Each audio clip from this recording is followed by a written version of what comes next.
I'm seeing a horrible thing right now, which I hesitated to say for a long time. And that is why the Lord was holding me back from continuing into the message. A horrible thing is going to come upon many churches. Churches are going to be destroyed. This is very specially in this nation and several other nations. Also, very specifically upon Latin American churches, this will happen. I see like big bulldozers with a large iron ball that the crane drops to destroy buildings, dropping down on churches and destroying it.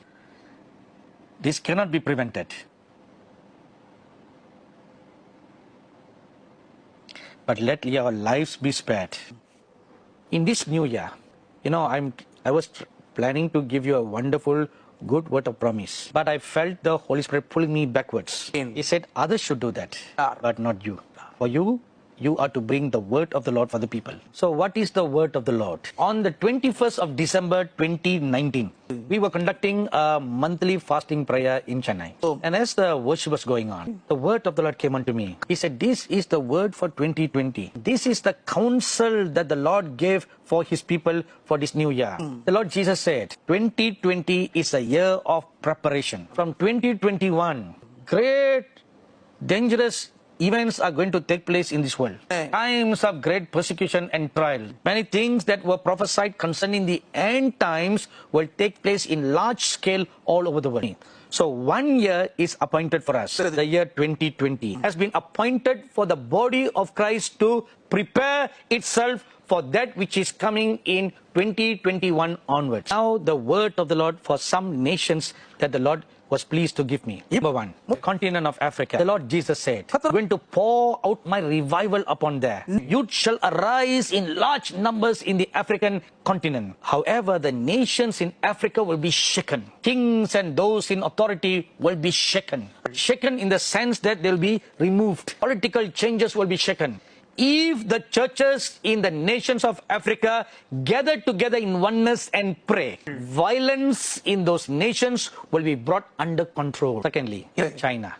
The president of China will arise mightily and strong like the mighty statue of Nebuchadnezzar. He will seek to bring all nations under his control. China will gain great strength to dominate the world economy. It will stretch its legs and lift up its wings for world domination. Once a nation becomes economically strong, it will exhibit great strength, authority, and power. And other nations will bow down to listen. Thirdly, the United States of America. It will weaken in strength and dominance. It will be like a molting eagle without strength and vigor. Its feathers will be plucked away. Its beak will be broken and cast away. Even its eyes will be gouged and thrown out. It will become helpless, purposeless.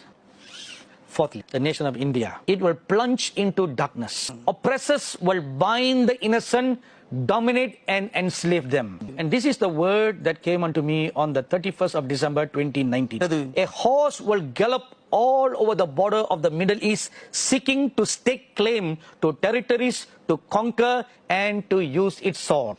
That is the combination of the white horse and the red horse mentioned in Revelation chapter 6. More bloodshed will take place than in the past during the reign of ISIS. Christians will become a primary target. When I received this word, I quickly remembered of something I received some many months ago.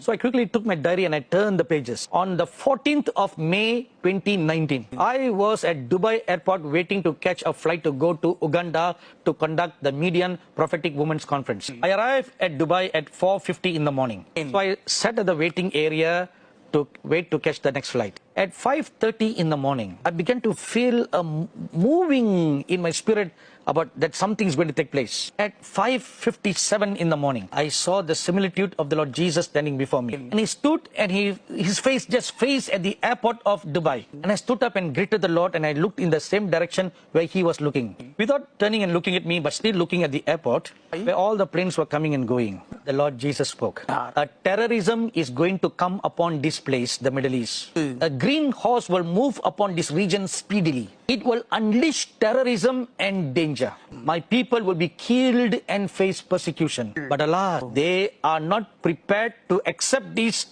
or believe this. The Lord said, this green horse will also gain strength in Europe. It will demonstrate its strength there. It will create political chaos in Europe. Radicalized Muslim women will chiefly take part in it. So you have been hearing me mentioning about the green horse. What does it signify? Islamic terrorism. Not Islam, but Islamic terrorism. Like Al-Qaeda or ISIS. Those are terrorist groups in the name of Islam. And you all know very well what kind of terrorism they unleash all over the Middle East. Not only all over the Middle East, but also in India, in Southeast Asia. Now what happened 5 years ago was a sample. Now this will increase in a greater manner. My dearly beloved brothers and sisters, sons and daughters. In conclusion, I bring you this last word of the Lord Jesus. The Lord said, use this 1 year I gave you to prepare yourself, strengthen yourself from this day till the end of this year. Prepare. How to prepare? Be rooted and planted in the Lord. Strengthen your relationship with the Lord Jesus. Be grounded in the Word of God. Fill your heart with the Word of God. Prepare. Strengthen your relationship with the Lord Jesus. Ground yourself in the Word of God. When you do these two, then the root of your faith will go so deep down into the ground. And no matter what kind of severe winds of persecution will blow, you will never fall. Are you ready now?